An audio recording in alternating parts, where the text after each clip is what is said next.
Boom, welcome back to the the TNEC cast. Man, I took all these episodes. There we go. Welcome back to the TNEC cast. It's your man Shuff with the man, the weapon K, and like I always say, welcome to the TNEC cast. Like always, like, comment, subscribe. Dang, I got prep brain in full effect. Everything is just Yeah, not happening this one. it's all good. We gonna have fun like we always do. So, K, how you feeling, brother? I woke up this morning, man. Life's good, man. Life's good. And today, we're going to be talking about choosing a coach, but not like a prep coach, because that's a little bit harder, but a lifestyle coach. Someone to kind of guide you to creating, healthy habits in your life and keeping it for the rest of your life. Because, like, prep, 16 weeks, you're done. See you next year, whatever. Lifestyle, it's more of like a mentorship of saying, hey, holding your hand like in the most respectful way possible and giving you grace of saying, hey, this is how you're supposed to operate on a day-to-day basis. These are the habits we're supposed to build, yada yada yada. But we'll talk on that. So Isaac, what you got? So I'm actually we're gonna play a little tennis here. I'm actually gonna hit it back to you. For Shout out sure. to Goat. So you said it was easy. Yeah. Yes, because that's what we said in the pre-show talk before we decided how we're gonna do. So let's elaborate on that. Why you were saying that? So, whenever I say it's easy, I think about the population of coaches and how there are so many coaches out there. Phonies, real ones, average ones, great ones. There's so many out there where it's just like you can just point and be like, yeah, like I choose you, right? And I also think about like the personality of said coaches. I can't do lifestyle people. I can't, and I think I already touched on this numerous times of just saying like, hey dog, if you don't like, I coach my brother, right? Because he's trying to step on stage, and that man is making strides, dog. Oh Right boy. now he is 197 pounds. I think is he like 5'11", 6 foot, 5'10", somewhere in that range, and he has a 29-inch waist. And I'm just like, well, okay, like I got to step my game up now. But like, Genetics. but he's a dog. He knows. He just like, all right, what do I have to do? All right, Roger that. He got that pops like literally from my dad to me and my brother. It's just like the same mentality. Roger that. Let's do it. But like with other people, I tend to get, hey, like, I went out to dinner with my company and I splurged last night, and it's just like you couldn't say no. Hey, I'm focused on my goal. Like sorry guys, because that's where like the respect comes in. Mm-hmm. Because it's like oh yeah for sure. Like I've been noticing you've been going to the gym, working hard, da da da da. Like hey, like yeah, I'll catch you guys next time. I have to go handle my business, and that's the thing. It doesn't last forever, Mm-hmm. right? But like in those first like few months, it's just like you're supposed to lock in, get these habits cemented, and then we talk about balance. Then we talk about how do I, whenever I go to a restaurant, pick out what I want to eat and not just eat every single cheesecake in the Cheesecake Factory. Mm-hmm. Mm. Sounds good. Right? Oh man, it sounds amazing, right? Especially right now, sounds amazing. Um, and mentally, I can't do that. But Mm-hmm. the beauty of it is there are thousands of people just like, yeah, pay me. Yeah, as soon as I get paid on the first, yeah, I'll send you this plan. Oh, you messed up? Okay, cool, whatever. You're going to pay me for more of my time because you're not going to hit your goal anytime soon. Me, I'm just like, dog, I don't want to coach you longer than 4, 5, 6 months. Why? It's like I should teach you everything you need to know and then you be able to fly. And if you need anything, like, hey, I want to compete. Hey, I got a question about this. I have no problem DMing you, be like, yo, what's up? What do you need help with? So that's why that's why it's easy to pick a coach, because most of these guys are just in it for the paycheck. Me personally, and I feel like I'm in a great minority, I'm in it for the results. Does that make sense? Mm-hmm. No, it makes tons of sense because it's something I like.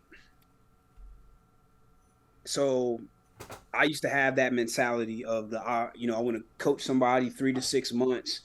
I did because I did not realize, and this is something that any current clients that watched, especially anybody signed up in the last couple 3 years, I didn't realize how important maintenance was. So most people, depending on their goals, we can get there within 3 to 6 months. Because most people's goals is to lose less than 50 pounds. That's most, not all, but most of the people. And by the time I smack some sense into them after the first couple of months, they get rolling, and then they hit that goal. So early on, I'll help people do that, and then about a week or two after they hit their goal, sayonara, you're on your own. And then a lot of those people would come back to me, and I felt like I failed. So I'm like, why are they coming back to me? And it's not because the goal changed. That's a different story. Oh, I want to run a marathon now. I want to compete now, or I want to do an Ironman, whatever. If the goal changed, yeah, of course, come back. But I was like, man, because they put the weight back on, everything like that. And I realized I didn't focus enough on maintenance. I was only focused on half of the journey. The important half is teaching, because we're talking about teaching, teaching them maintenance. I tell people now, I was like, hey, look, whenever we hit your goal, we still got to work together at least another 2 or 3 months to really teach you now. All right, you're at this size that you want to be at. Now we need to teach you how to stay at this size, because you're going to revert back to old habits because you don't have, TNEC right there on speed dial to be like, hey, what am I supposed to do? And everything like that. So that's why it's not so much a disagreement. It's just like, it's that first phase of it. Because then once you start helping people and you start to see the people coming back, you're like, oh, okay, that's why. And so we're talking about choosing coaches. And hold on, let me stop you real quick, because that's a good one. I think we just found ourselves a rabbit hole. Because found it. Like we said, we would. Because it's like we're talking about. So you're just like, yeah, the way I coach is sort of like training wheels. Mm-hmm. Right? It's just like you don't want to, like a baby on a bike, say go and then see what happens. But it's training wheels, and I'll be like, okay, can you track a macro? No. Can you track calories? No. Okay, cool. I'm gonna tell you exactly what to eat, the amount, so you don't even have to think about it, right? And then I'm gonna be like, okay, on Saturdays, this is your calorie count. Go. MyFitnessPal, go. Enjoy it with your family, whatever. Can you do that? Yes. Okay, cool. Saturday, Sunday. Now we're going to talk about macros.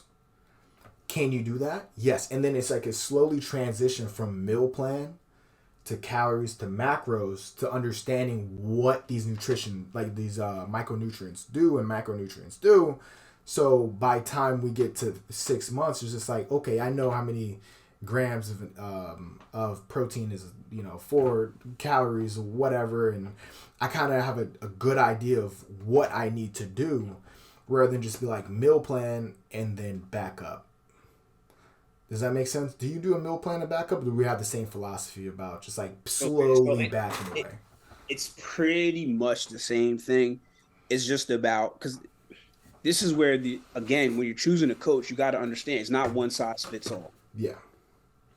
So the way I start everybody, I start everybody with the kickstart, because this is a way it gives me a good way to have a tangible way to figure out your BMR. Because now I put it in practice. So now I'm figuring out your BMR. For those that don't know, that's basal metabolic rate. That's because, again, most of the people that come to us, remember, we're staying on the lifestyle side, trying to lose weight and then understand how to keep it that way. That's why we call it lifestyle. And then they want to, live that lifestyle. So from there, that's where it kind of gets a little bit more custom. So on the kickstart side, it's very much, how you ask those questions. Can you do this? Can you do this? Okay, cool. Now that I know this is what you're going to do to start out, I kind of take that guesswork out. I don't care if you can track a macro, track whatever. Here's what you do. This, choose from this list, put that there. And it's very just plug and play. So then that way they still have options. So they don't feel, because us, we'll eat the same thing every day. When it's go time, it's not fair. And it's not fair to try to push that onto a lifestyle client, because that's not what they asked for. That's not what they came to us for. They want to live a lifestyle, not a bodybuilding lifestyle. They want to live their lifestyle. So as a coach, you got to be ready to, I don't want to say conform, but you got to be ready to figure out, okay, can we make it work with this person? So then after that first, 4 weeks, do that, kind of get some things figured out, starting to learn them. Then it goes a little bit more custom. And then it's kind of like how you said, then you kind of slowly back off and you become more, because at the end of the day, even my long-term clients, like, I'll bring up, shout out to Veda. She's been with me 4 or 5 years now. one of my longest term clients, and it's more of I'm more of like a consultant. I'm more of a when a goal changes or I messed up or just whatever. That's what it's there for. That's what you eventually want it to be. But it's a gradually backing off process, because once you're in maintenance, it's, oh man, I'm about to make a Marvel reference. You're like the Watcher. Yeah. When they're in maintenance, you just kind of just there. Now, unlike the Watcher, you do got to get involved every once in a while if you see them making mistakes. But yeah, that's basically how I do it. And it goes to show that a lot of times, the way Peter don't come after me. There's more than one way to skin a cat kind of thing. It's still about getting to point A to point B. It's just a matter of there's going to be a little bit of a difference in there, and that's okay, because it's about finding out what works for said client. Yeah, that's the biggest thing about it. Yeah, because you can write a plan, I can write a plan, right? We're both experts. Like, we can write these great plans that we know are going to work, this, that, and the third. But that plan ain't great if the person can't follow it. Mm-hmm. So that's because I used to be very much, oh, well, the plan. So now I look at client success rate, and I'm like, okay. And I don't want to go too deep down that rabbit hole, because that's truly unique to each person. If you want to have a 100% success rate, good luck. That just ain't going to happen. People aren't that's just not going to happen unless you have one client, and that client's yourself, kind of thing. But that's what I started to do. I started to look at the client success rate. I was like, okay, what can I do with each of these clients that isn't necessarily what I would do, but that will work? And I started to look at each individual that way.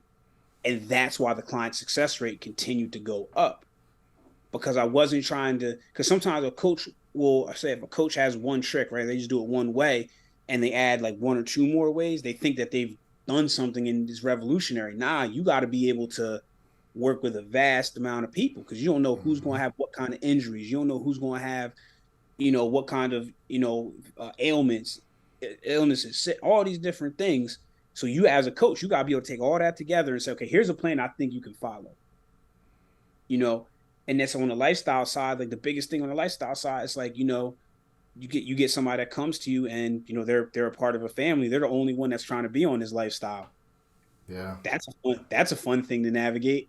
You know what I'm saying? You're like, well, my such and such, he's this, and my such and such, he's that. I'm like, okay. I was like, cook them. Especially, I run into people, and this is both male and female. I'm like, well, if you're the one that does the cooking, then nobody should say anything. Just make it. Yeah, see what happens. Yeah, just put it out there.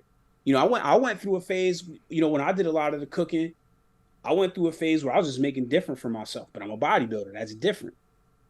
When I wasn't, and had a whole household of trying to get right, it was easy. So now, that's where you go to your person and say, hey, support me on this journey. Let's do this together. Or just do it yourself. Like, I do it myself. It's like, you could, you should, but it's one of those things where it's just like, hey man, like, but also like having a support system is great. So yes, 1000%, I agree with you. But sometimes, like, you're going to have to go to battle alone and say no to the people that you love. It's 10 o'clock at night, your wife, husband, hey, you want a milkshake? Sonic is down the street, dog. And be able to say no.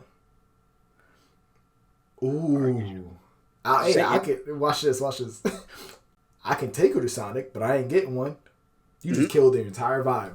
Right there, gone. Mm-hmm. Well, because, you deal with the resentment. That's what, a lot of people, and this actually isn't unique to bodybuilders. It happens to, I've seen it happen where one person starts to get in more shape than the other person, and then the not as in shape person starts to resent the in shape person, and vice versa. Resentment happens because now y'all start to be on two different wavelengths about what's going on, and it's an unfortunate negative side, because that's what you're talking about. Because that's still supportive. Say, hey, I'll take you, I'll go with you, I'll be there with you, but I'm not going to do it. Yeah. Then the other one's like, oh, you're too good to have. It's like, and everything like that. And it's like, no, I'm sitting here trying to ride with you. I'm not just riding for you. I'm riding with you. Like, what do you want? And so And hey, look, and then as coaches, I mean, it's tough for us because we got to navigate that because now you having this impactful thing that's causing a lot of stress. And then what do people do? They either don't eat or they eat too much when they're stressed out. Yeah. So that starts to have impact on your results and everything like that. And, because at the end of the day, if you have a good to great coach, they're worried about your overall health. Yep. They're not just worried about a number on the scale. Because you can all of a sudden be dropping down, but you're dropping down because you're not eating and you're doing a whole bunch of things that are not healthy. And next thing you know, you end up in the hospital. Seemingly healthy people end up in the hospital too. Just remember that. Also, something that I learned talking about health is that if you see, just throwing it out there, fair warning, if you see a meal plan and it's literally like a cup of oatmeal, chicken and rice, chicken and rice, chicken and rice, steak and rice, and that's it, you gotta go. Now, those work. And this is like lifestyle. Those work. Fantastic. However, you cannot forget about the micronutrients. You can't forget about fruit and vegetables. Mm-hmm.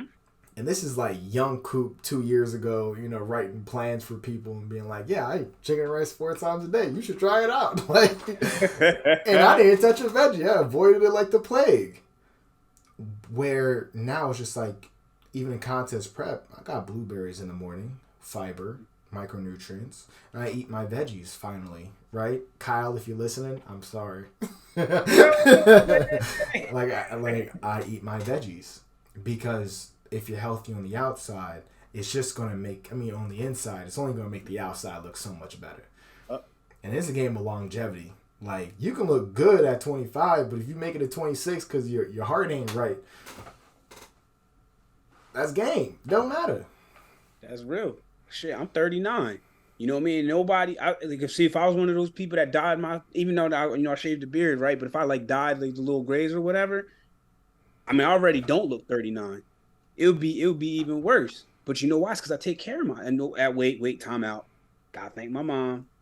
Hi, Mom. Hey, black don't crack too, man. You gotta thank my mom, them genes. But in all seriousness, like if you I'm trying to leave bodybuilding out, but you go to a natural bodybuilding show, and this ain't so don't somebody come on, but I got no problem with what people do. I go to NPC, IBB shows. I have friends and good friends and everything like that over on that side. So please, if you want to say that, get your stupid ass out of here. But anyway, look at people's faces. That's all I'm going to say. Just look at people's faces, and you can tell the difference. You can tell the difference.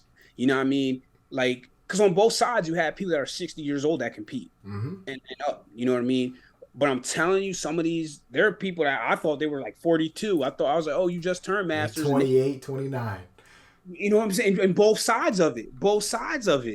You know what I mean? So that's why, like, I love Ocho Cinco, but he always has been somebody, the message that he preaches, because I eat McDonald's all the time, I was like, but you're not showing what's going on the inside. Yeah. You know what I'm saying? Yeah, you still look great, but there's a lot of people that, you hear about the runners that's 42 years old, they look great, best shape. They go down because they wasn't eating right. Because those foods still have your macro and micronutrients, but they also have a lot of other junk in them that will mess you up on the inside. Yeah. And to bring it back to the point where we talk about choosing a lifestyle coach, those are the things that you gotta really understand. Does this person know what the heck they're talking about? Are they able to adjust? Do they ask a question before they adjust? I ran into that not that long ago with somebody that I know. They were given something. I was like, well, did they ask you if you were feeling, in order to need that?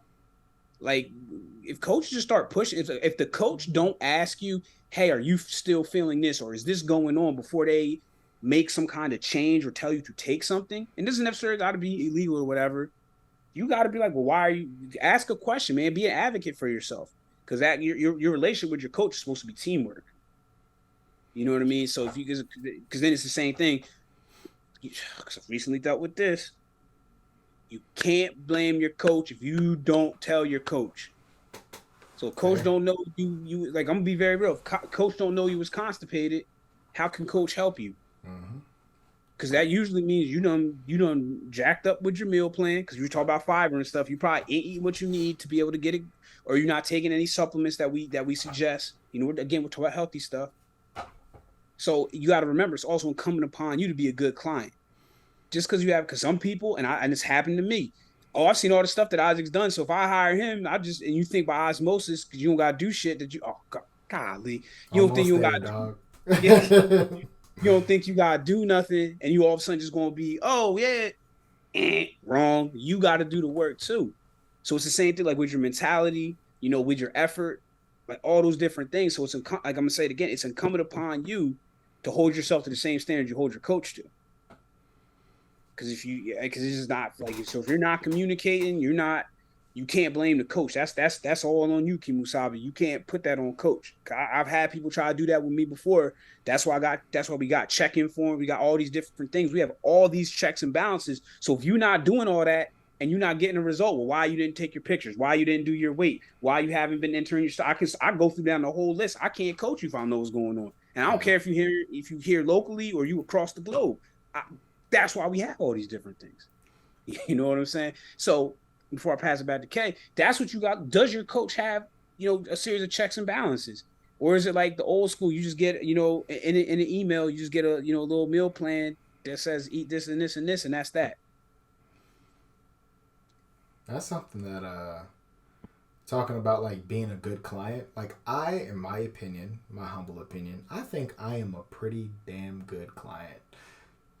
But my biggest downfall, like if I were to pull up my emails right now to Dino, it's like one sentence. Because we check in like 3 times a week. Monday, Wednesday, Friday. And it's just like pictures, weight, and like, let's say if I have like lately I've been having trouble sleeping. So I'd be like, sleep is trash. That's it. But you also have to communicate to your coach, and I'll be like, let them know, like, hey, if I don't mention something, just take it everything is running smoothly. So we have that open line of communication and be like, if I don't say anything, everything is going smoothly, I'm fine, life is great. But if I mention something, then it's like, all right, cool, I have to pay attention to that. And that's you have to understand like the relationships between the coach and the client. And it's different in the individual. So you hit on three things, right? You hit on the communication, the understanding, and thanks to Prep Brain, I forgot the third thing. So hopefully it comes as I'm talking. But so this is the thing. So because James will say this, it was actually when we were at backstage at Legacy. It was the truth, but it was a joke. He's like, because it was when I was all social media. He's like, yeah, bro, just he sends his pictures, he does his weight, and he fills out his checking form, and that's it. That's it. There's some people that are like that. You know what I'm saying? But the thing is, you have to have that rapport with your coach to be able to say, hey, because that's the understanding, because we know not everybody's like that. Yeah. Even on our side of the world, not everybody's like that. There's some people, like there's people that I'm still chasing for information. Like, yo, I need to know. But the thing is, so some people, we not even have the conversation, but they're doing their stuff diligently, and I'm seeing the results. So I'm like, okay, this is how they operate. I'm just gonna leave well enough alone. Mm-hmm. But now if I'm starting to because people know when they had a bad weekend or whatever, they don't want to check in, they don't want to do the weight or whatever, they just don't. You know what I'm saying? And I'll know when they fit, because I know the people I call it the fair weather people. They know they had a great week. They can't wait to check in. They texted me, "Oh, coach, what did you think?" I'm like, but then they'll go radio silent for 2 weeks because they out there, goofing around, doing the wrong stuff. So I'm like, come on, man, you can't have you. That's why I'm always harping on, you gotta check in, good or bad. Good or bad, you gotta check in. You know what I'm saying? Because the same people are the ones that are saying, "Oh, my coach don't care. My coach don't know what he's doing. My coach ain't did." So you showing a perfect example of what being a good client is. You know what I mean? Just because you're only writing a sentence, you're still getting a result, and you're not. And here's the other thing: you're not complaining about your results. Oh no! See what I'm saying? So, it's stupid. Well, I mean, I just saw the little 12-week check-in. Boy had the super coupe smile on. Listen, dog. Sidebar, and this is for the athletes. Yes, your pumped up pictures in the gym look great and phenomenal. Keep doing it, bro. But the only thing that will keep you straight are those morning check-ins. There is no pump. You still got eye boogies in your eyes. Like there's no faking that. There's no filter. It's straight up, dog. Walk up out of bed, throw on the posing trunks, and you pose. That's that. So whenever you post, she's like crazy, and that's sort of thing where like this last competition, this last like series, where I post like after the gym, and I'm like super pumped up, just full. And now it's just like, dog, I wake up and go pose and be like, okay, this is what I'm working with. And not this juiced up gym selfie I took at Texas Iron where I'm looking like an absolute juggernaut.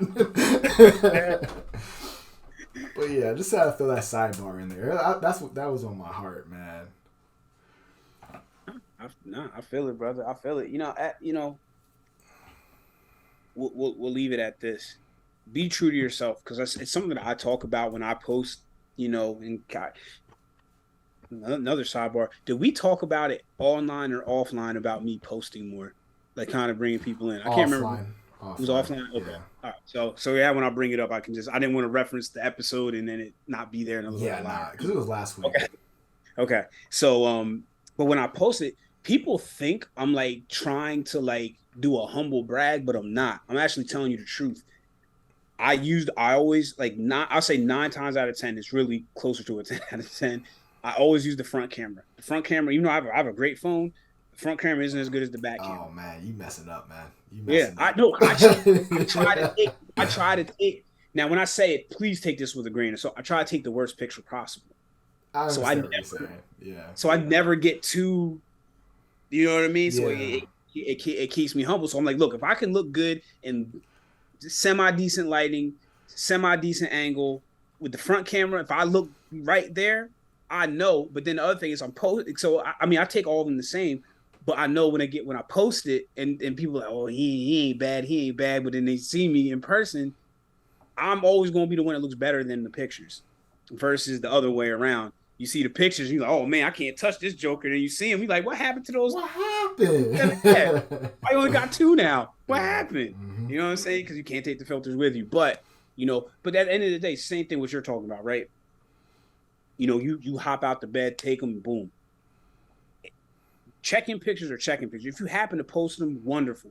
Please don't so I know Kay, what he posts is the same thing he sends to his coach. That's the same thing with me. You know what I'm saying? Don't do the whole, you send your coach the real stuff and then you post on the internet. Don't do that. The wall of different color than the actual check-in photo. So what the hell is going on here? Yeah, they funny style, man. They funny style. Add in one more thing. You already touched on this, but don't run from your check-ins. Also, I don't have to say this, but I have to. So in the military, this thing called a safety briefing, right? And it's basically saying all the dumb stuff that someone already did before, right? So let's say in this case, don't reuse old check-in photos. Oh, you talking about for this week?